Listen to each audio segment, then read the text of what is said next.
Laissez-moi vous poser une question. Qu'est-ce qui s'est passé dans votre vie quand Jésus était endormi à l'arrière du bateau?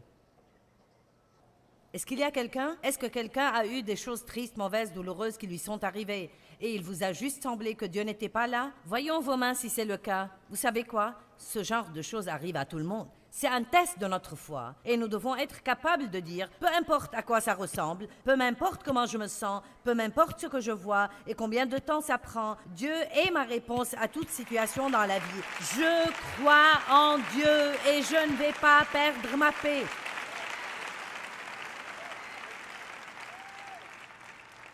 Et je pourrais passer par d'autres trucs, mais je vais laisser cela et dire simplement, s'il vous plaît, si vous regardez mon programme ou écoutez un message enregistré, si vous êtes ici dans ce merveilleux endroit aujourd'hui ou si vous êtes ailleurs, si vous êtes un tout petit peu, juste un peu offensé contre Dieu, laissez ça, lâchez-le et faites une paix complète avec Dieu. Et dites juste, tu sais Dieu, je ne comprends pas, mais la vérité, c'est que je n'ai pas à comprendre. Je ne gère pas, toi tu gères.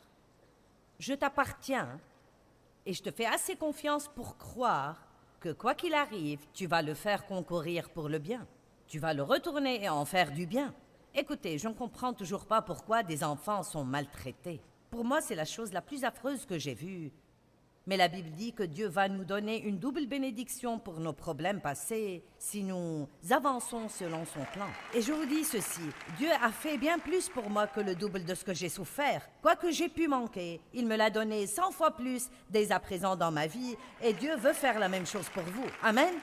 Allez, le jour de la paix arrive. Amen. Le jour de la paix est sur le point d'arriver. Alléluia. Oui. Il y a plein d'autres bonnes choses à venir. Donc, nous avons parlé hier d'avoir la paix avec nous-mêmes et combien c'est important d'être notre meilleur ami à part Jésus. Soyez votre meilleur ami. Or, vous savez, Dave est vraiment le meilleur de mes amis. J'ai des enfants qui sont mes meilleurs amis. Mais dans le pire des cas, vous devez être votre meilleur ami parce que vous ne savez jamais quand quelqu'un d'autre va vous décevoir ou ne pas être là pour vous. Parfois, ils ne réalisent même pas qu'ils ne sont pas là pour vous, mais nous savons tous que nous sommes blessés et déçus par les gens. Si vous êtes contre vous, vous avez pris un chemin difficile et donc il y a tant de gens qui ne sont pas en paix avec eux-mêmes. Voyons voir un peu. Combien d'entre vous ici ce soir ont en permanence cette petite guerre privée qui fait rage contre vous? Vous voyez, ça fait au moins la moitié des gens, et certains des autres n'ont pas encore décidé s'ils sont assez fermes pour lever la main. Vous ne vous aimez pas vous-même. Certains en sont même venus à se haïr. Vous ne faites que penser à tout ce que vous faites de mal tout le temps. Vous ne savez pas comment vous encourager vous-même dans le Seigneur. Je crois que nous devons être assez forts pour comprendre que nous avons des faiblesses, mais nous avons aussi des forces. Vous n'avez pas à penser à vos faiblesses en permanence. Vous pouvez aussi penser à vos forces. Qui a des domaines dans lesquels il est bon? Bien, pourquoi n'y pensez-vous pas aussi, mais seulement à ce pourquoi vous êtes mauvais? Ce n'est pas de l'orgueil de faire cela. Remerciez Dieu pour chacun d'eux. Merci Dieu de ce que je suis fidèle, de ce que je suis impliqué, de ce que je ne baisse pas facilement les bras. Merci de ce que je suis organisé. Merci de ce que je suis dur à la tâche, de ce que je suis un parent investi. Remerciez Dieu pour tous les dons qu'il vous a donnés et faites-lui confiance pour remplir les défaillances. Dieu va s'occuper de vos faiblesses. Ne soyez pas en compétition avec qui que ce soit. Dieu ne vous a pas appelé à être quelqu'un d'autre. Il vous a appelé à être vous-même. Vous n'avez pas à être comme qui que ce soit. Dites, je suis content d'être moi. Croyez que Dieu vous aime inconditionnellement. Inconditionnellement. Il vous aime dès maintenant juste autant qu'il vous aimera toujours. Même quand vous vous comporterez mieux, Dieu ne vous aidera pas davantage qu'il vous aime aujourd'hui parce que Dieu est amour, c'est l'essence de sa nature. Donnez-vous la valeur qui est due à la créature unique de Dieu. Vous n'êtes pas bizarre, vous êtes unique. Ça fait une grosse différence. J'avais l'habitude de dire « ma voix est vraiment bizarre ». Ça ne sonne pas comme les autres femmes. Alors je baissais ma voix et essayais de la rendre plus douce. Je faisais en fait cela. Loué soit le Seigneur. Non, pas moi. Bien, loué soit le Seigneur.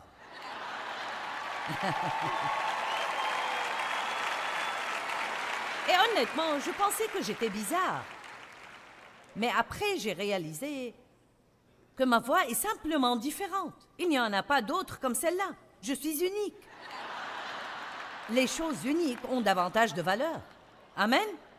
Et certains d'entre vous ont aussi des choses vraiment uniques en eux. Je me risquerais à dire que chacun de nous avons des caractéristiques particulières où nous ne ressemblons à personne. Arrêtez de vous torturer en croyant qu'il faut vous mettre de force dans le moule de quelqu'un d'autre. Dieu vous a créé à dessein avec ses propres mains et il veut que vous preniez votre place fermement et que vous soyez la personne que vous êtes.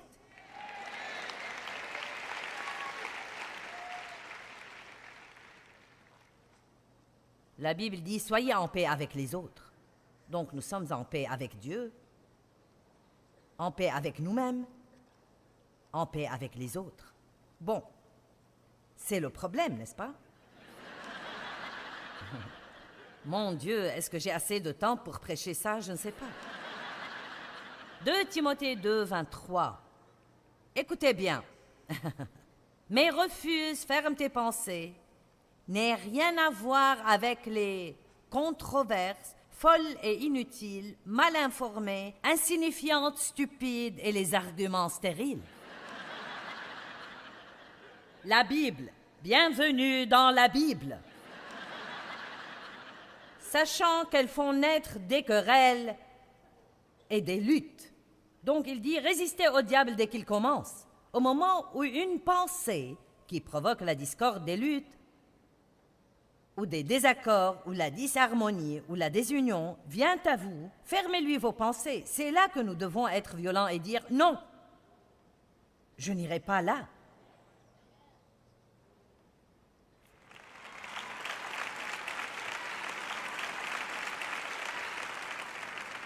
Bien, j'aimerais bien ne pas avoir ces pensées. Ça ne marchera pas. J'aimerais seulement que le diable me laisse tranquille. Joyce, pourrais-tu prier pour moi pour que le diable me laisse tranquille? Non, pas vraiment.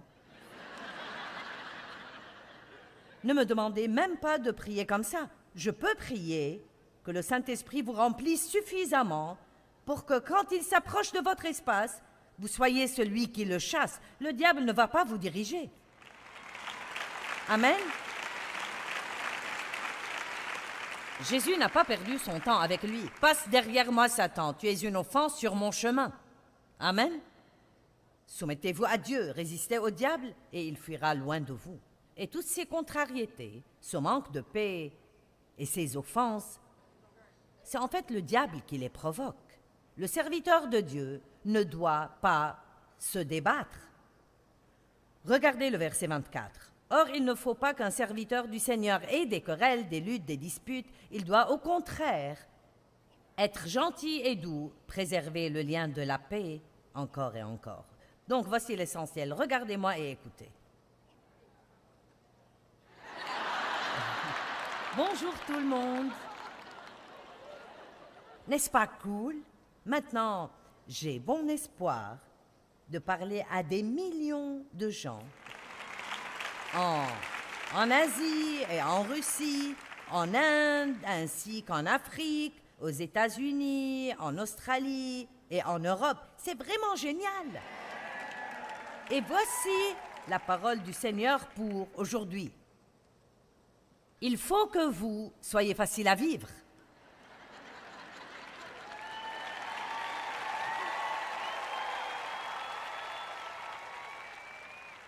Wow! Ce n'est pas compliqué. Qui a des exigences élevées?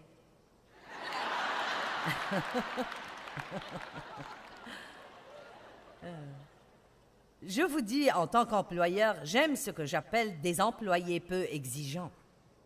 Ils viennent travailler, ils arrivent à l'heure, ils font leur boulot, ils rentrent à la maison, ils ne murmurent pas, ils ne se plaignent pas. Ils travaillent 8 heures pour une paye de 8 heures. Ils n'y voient pas de problème. Ils s'attendent en fait à travailler 8 heures pour une paye de 8 heures. C'est une nouvelle idée. Apprenez à être toujours facile à vivre. Vous devez être des gens faciles à fréquenter et vous pouvez avoir cela en ruisselant du Saint-Esprit. Levez-vous chaque matin, passez un bon temps avec Dieu et attisez cette onction. Je dis au Seigneur, j'ai besoin d'être huilé aujourd'hui de manière à glisser en dehors des situations poisseuses.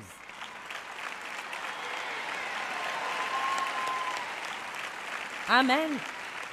Oh là là, je vous dis, j'aurais peur de la vie quotidienne si je sortais de ma maison sans avoir passé mon temps avec Dieu, parce que je sais que le diable me déteste et il a déjà concocté un plan pour tout ce qu'il peut me faire dans la journée. Et le meilleur moyen que je connaisse de l'éviter correctement, c'est d'être rempli du Saint-Esprit afin qu'il n'y ait rien qu'il puisse me faire. Vous savez, en Ésaïe, la Bible parle en fait de l'onction qui détruit le joug de l'esclavage. Donc nous disons aux gens de venir et de s'asseoir dans une conférence comme celle-ci et juste d'absorber l'onction collective de tous les beaux chrétiens qui s'y trouvent, l'onction sur la louange, l'onction sur la parole de Dieu, juste de s'asseoir et d'absorber l'onction. Je veux dire, cela peut briser les liens qui sont en vous. Mais écoutez, dans la Bible amplifiée, voici ce qui est dit. L'onction est associée à de l'embonpoint, ce qui est très intéressant. Et il est dit qu'à cause de l'embonpoint, le joug sur nous est brisé. Donc c'est la fois où nous devons légalement être gros. Nous pouvons être gros de l'onction et de la présence du Saint-Esprit. Et nous avons besoin d'être gros et avoir de l'embonpoint au point que le diable n'ait pas de joug suffisamment grand pour nous tenir. Amen. Soyons gras dans l'esprit. Alléluia.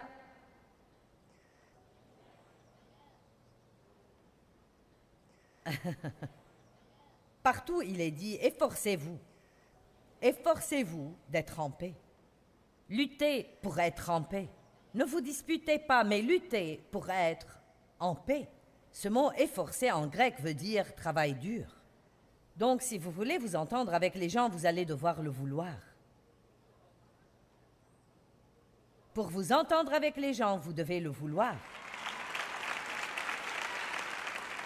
Peut-être que certains sont exténués d'essayer de s'entendre avec la personne avec laquelle ils sont mariés et ils pensent au divorce pour recommencer à zéro.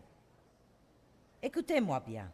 L'herbe n'est généralement pas plus verte de l'autre côté. Vous allez devoir tondre cette herbe aussi, donc... Essayez de mettre les choses au point. Bon, maintenant, 5 façons de s'entendre mieux avec les gens. Êtes-vous prêts? Numéro 1, comprenez bien, chaque personne est différente de l'autre. Dieu nous a créés différents à dessein. Il nous met ensemble et il nous dit de nous entendre. Ce n'est pas drôle, Dieu.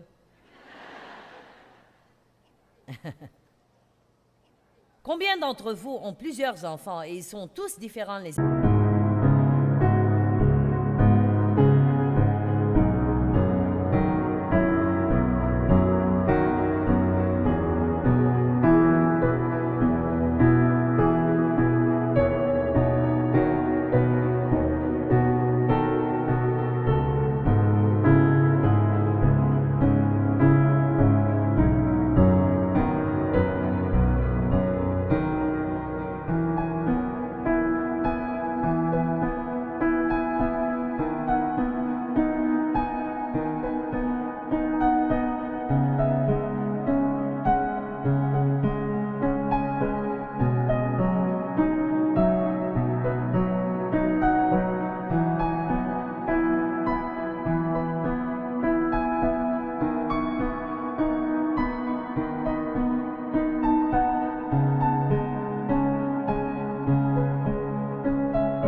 uns des autres. Et vous vous dites, comment tous ces enfants ont-ils pu venir du même endroit? Combien d'entre vous avez des enfants avec lesquels vous vous entendez mieux que les autres? Combien d'entre vous avez des enfants que vous aimez et d'autres que vous n'aimez pas beaucoup?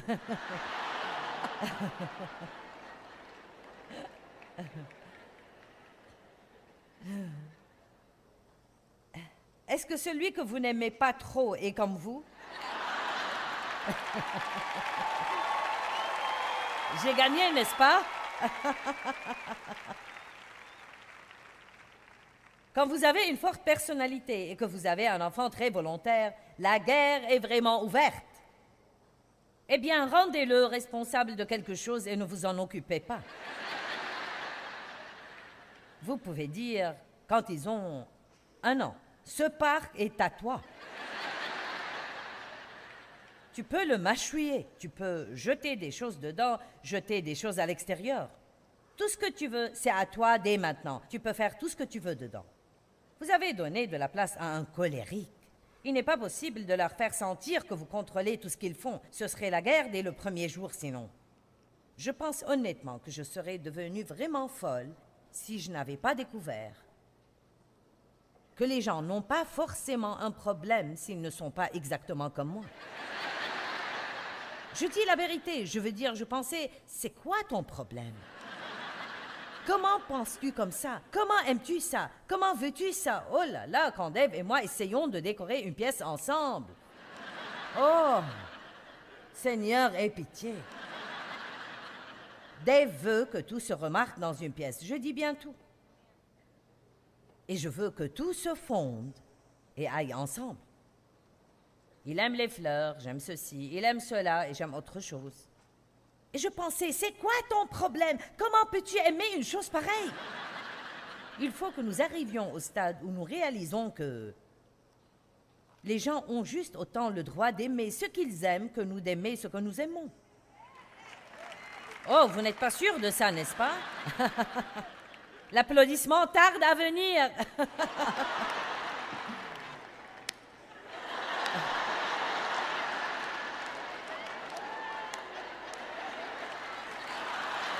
Pour ça, je ne sais pas. Honnêtement, Dieu nous donne à tous un tempérament de fond. Et ils sont tous différents. Je veux dire, Pierre, l'apôtre Pierre et Jean étaient si différents. Pierre était comme une boule de feu. Il ne pouvait pas garder sa bouche fermée 2 secondes. Et Jean passait juste son temps avec Jésus et allait même jusqu'à s'appeler lui-même bien-aimé. Il parle de lui-même dans le livre qu'il a écrit. Je suis l'apôtre que Jésus aime.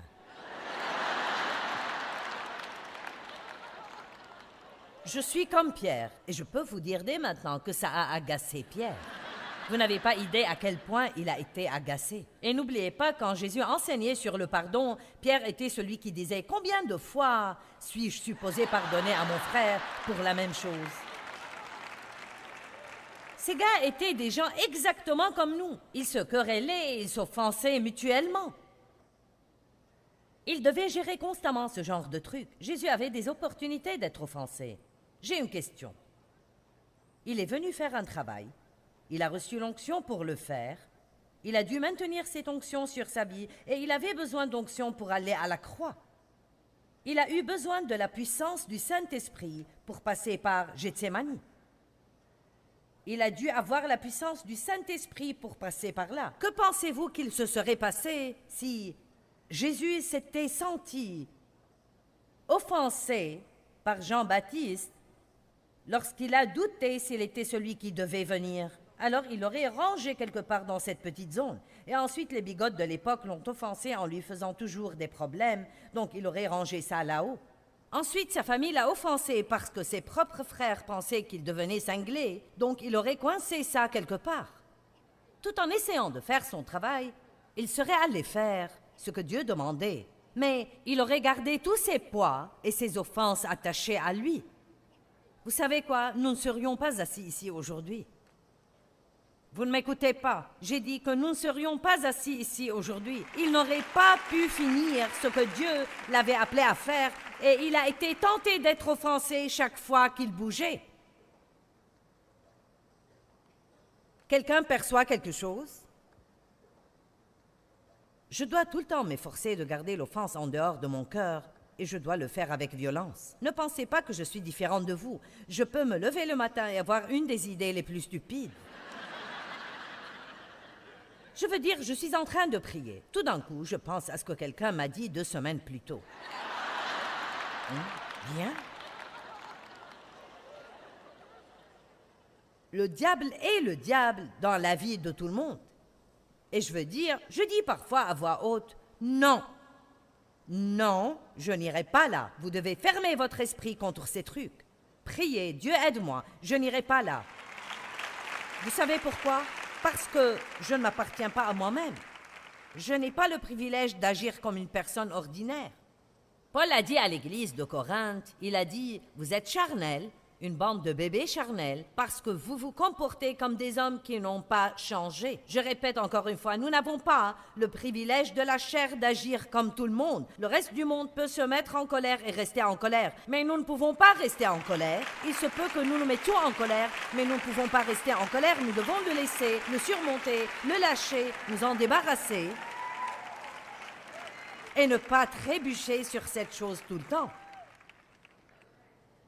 Je suis déterminée à finir ce que Dieu m'a appelé à faire. Et vous devez être déterminés à faire ce que Dieu vous a dit de faire. Quoi que ce soit, vous devez être déterminés à le finir. Et si ce n'est rien d'autre que servir Dieu dans la joie, alors soyez déterminés à faire cela. C'est aussi un appel. Donc tout le monde n'est pas comme nous. Ils feront des choses que nous ne comprenons pas. Et nous avons seulement à vraiment commencer à regarder la personne et dire « Tu as juste autant de droits que moi d'être toi-même, de penser comme tu le fais. » Vous savez quoi? Nous n'avons pas à répondre des actes des autres, mais à répondre de nos actes. La vie serait ennuyeuse si nous étions tous pareils. Vous le savez? Pensez à une douceur qui ne contiendrait que du lait. Ce ne serait que du lait. Mais plus vous ajoutez d'ingrédients, meilleure elle est. Nous devons apprendre comment apprécier les différences chez les gens.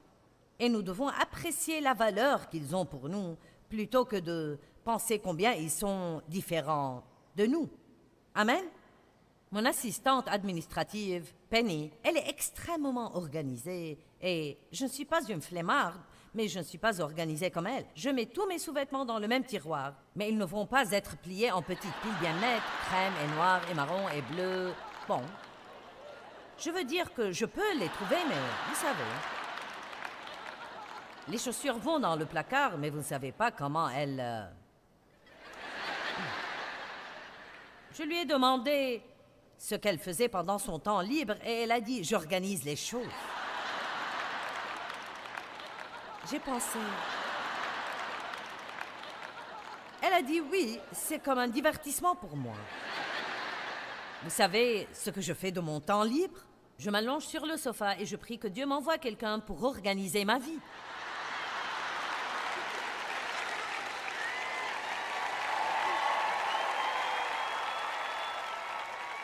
Et pas seulement ça, je ne me sens pas pour autant le moins du monde coupable parce que je n'ai pas envie de cuisiner, je n'ai pas envie de faire le ménage. J'ai fait ça pendant des années et des années et des années. Maintenant, je me consacre à la nouvelle chose que Dieu m'a appelé à faire et il m'envoie le reste de l'aide dont j'ai besoin.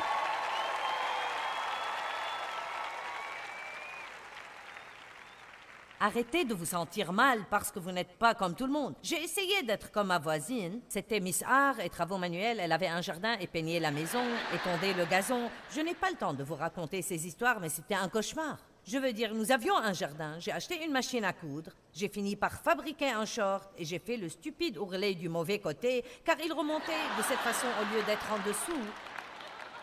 Et les poches étaient plus longues que le short.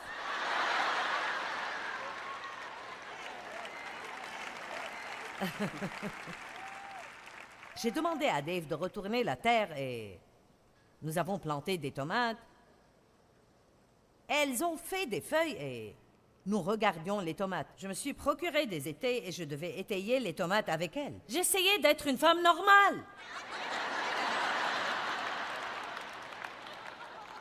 Et la veille, avant de les étayer, nous avons planifié. Nous commençons demain à 9 heures.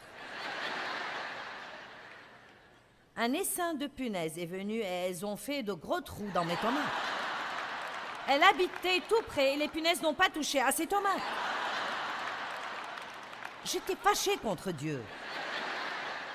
Je suis une femme de foi. J'ai prié sur ces tomates. Et les punaises ont fait des trous dedans. Elles n'ont pas touché les siennes. Il a dit, je ne t'ai jamais dit de faire pousser des tomates.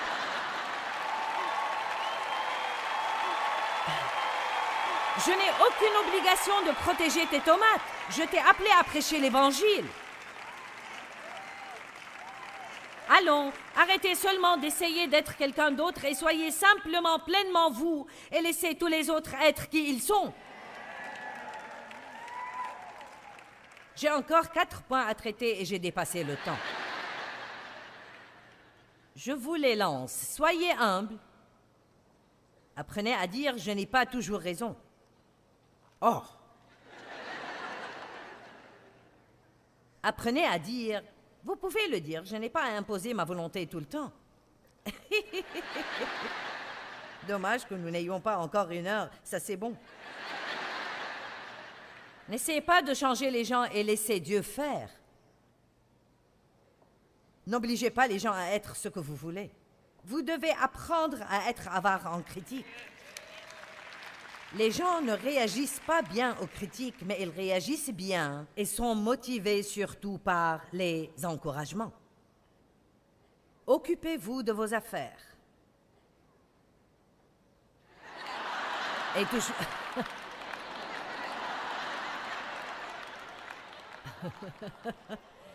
Et croyez toujours le meilleur.